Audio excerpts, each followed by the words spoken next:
अस्सलाम वालेकुम दोस्तों, ਤੁਸੀਂ ਵੇਖਦੇ ਪਏ ਆਪਣਾ ਵਤਨ ਪੰਜਾਬ ਟੀਵੀ। ਮੈਂ ਤੁਹਾਡਾ ਮੇਜ਼ਬਾਨ ਅਲੀ ਸ਼ੇਰ। ਜਿਵੇਂ ਕਿ ਡੇਲੀ ਦੀ ਨਿਸਬਤ ਨਾਲ ਦੋਸਤਾਂ ਨੂੰ ਵੀਡੀਓ ਮਿਲਦੀਆਂ ਨੇ, ਅੱਜ ਫਿਰ ਇੱਕ ਮੱਝ ਦੋਸਤਾਂ ਵਾਸਤੇ ਢੂੰਢੀ ਹੈ ਭੂਰੇ ਰੰਗ ਦੀ, ਬਿਲਕੁਲ ਤਾਜ਼ੀ ਸੂਈ ਹੈ ਤੇ ਸੂਣ ਤੋਂ ਪਹਿਲੇ ਜਿਹੜੇ ਜੋਬਨ ਹੁੰਦੇ ਨੇ ਉਹ ਸੂ ਪਵੇ ਤੇ ਮੱਝ ਤੁਹਾਨੂੰ ਪਤਾ ਹੈ ਕਿ ਜੋਬਨ ਨਹੀਂ ਬਣਾਉਂਦੀ।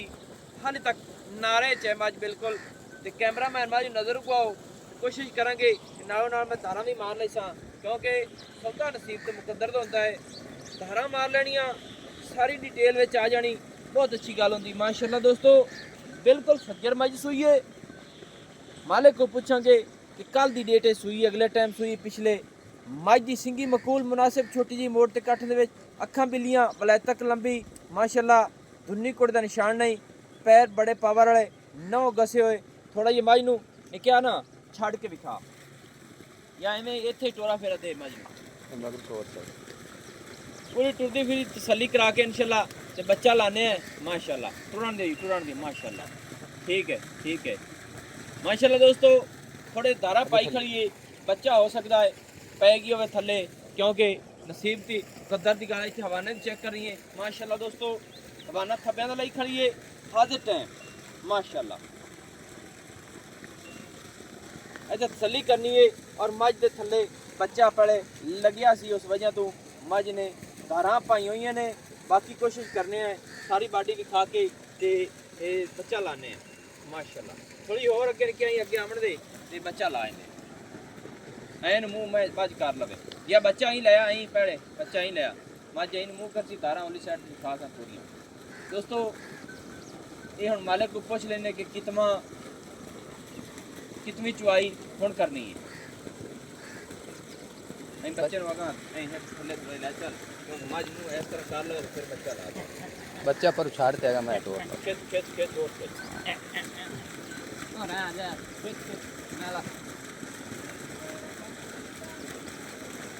आसवे और थोड़ा ही चल एक बच्चा ला, चल बच्चा ला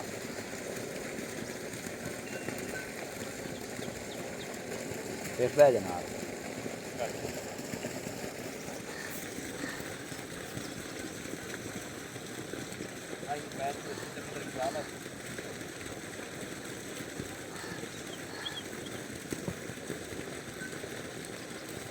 अच्छा नहीं क्या मझ घर दी है? हाँ जी घर सही है।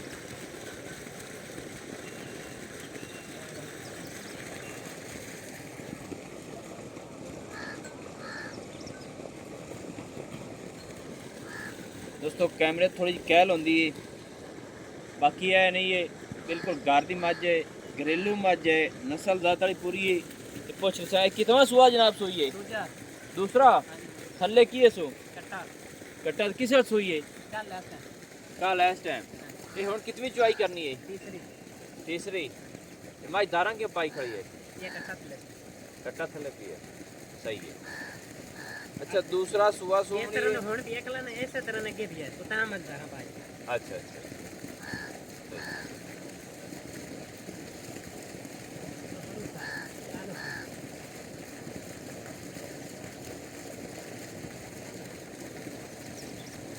घर दी मझ है। हां जी घर सही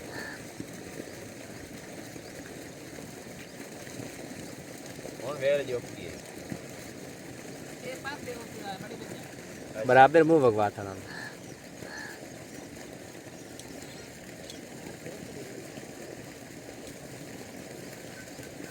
अच्छा दूसरा सुआ तो बड़ा के तक माई तक नहीं 7 लीटर माशाल्लाह बड़ा बड़ा है, यानी कि सारी थले 7 सी को बच्चे छड़ा सही जाग जुग समेत 6 लीटर हो गया उसका सही। हाली बड़ा बनदा पे को नहीं बनदा बड़ी बनदी सही है। ये मझ जे इसे तैयार हुई कितना कमाना बना गया चंगा होना पुत्रा चंडा। अच्छा बोल देखा नहीं जाता सही है। ना जीवन के चाहते तो जान आ बच्चे का अगला थान छड़ा कमो सो। अच्छा दूसरा सुआ है कल सूई है अगले टाइम तीसरी चुआई होना है। मझ का रेट कितना है?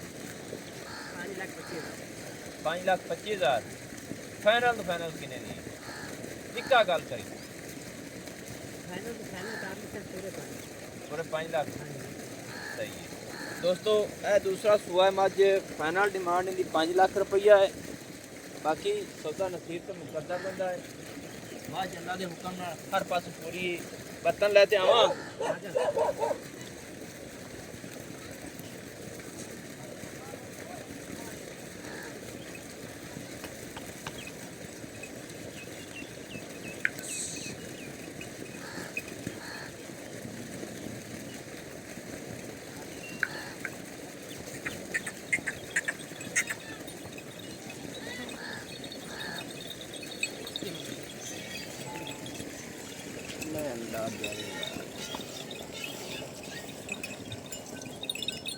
चो या बड़ ओनी बेची है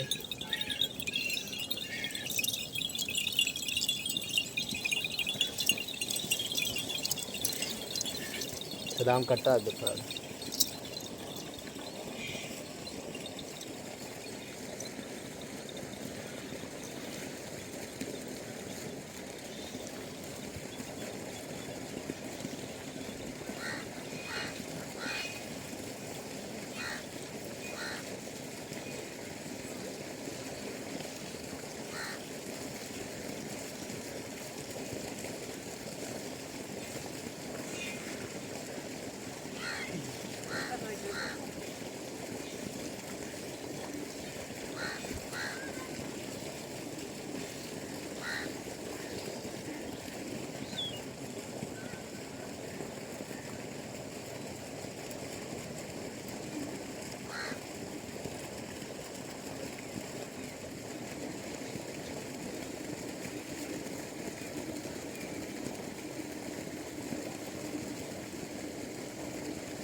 हाँ मैं तो खुद किसी मैं रेगे करूँ मैं ले तो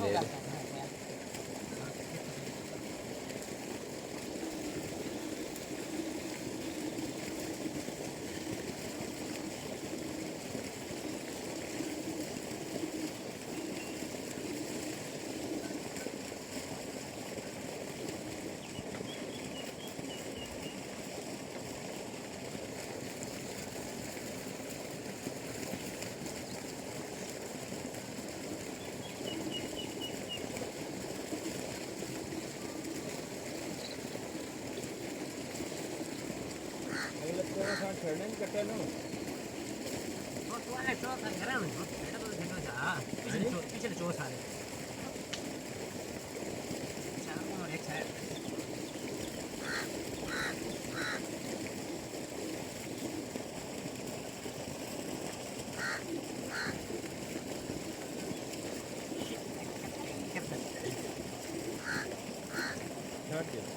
चल भैया माशाल्लाह दोस्तों तकरीबन अगले थणा की चैकिंग की गई है कि चुआई दे साफ ने पिछले 2 थणा का दुध ने अगले 2 में बच्चे छड़ दिते ने बच्चा तुहाडे सामने लेंदा रही है 5 लाख रुपए की डिमांड है हाल तक बौला है अगे जाके मज इंशाल्लाह जिमें जिमें बौलत निकली मेला पाया मज दुध करेगी लेना देना नसीब तो मुकद्दर होंदा है ते पहले सूए दे भाईजान तकरीबन 12-13 लीटर करदी रही ते लेना कल 10 भी पहले नो तो करती रही तभी मज हूँ 13-14 लीटर इंशाल्लाह अल्लाह के हुक्म नाल करेगी नंबर अपना व्हाट्सएप पर होंदा 0301 65 29 776 तहसील जिला पाक पतन शरीफ डाकखाना होता है मज दूसरा सुआ सुई खड़ी है थले कट्टा है कल मज सुई है बड़ा पचोलिया है चुआई दे कोई कमी नहीं सू मैंने उनकी इजाज़त नमी और अच्छी बेहतरीन वीडियो लैके हाज़र होंगे। अल्लाह हाफ़िज़। पाकिस्तान जिंदाबाद।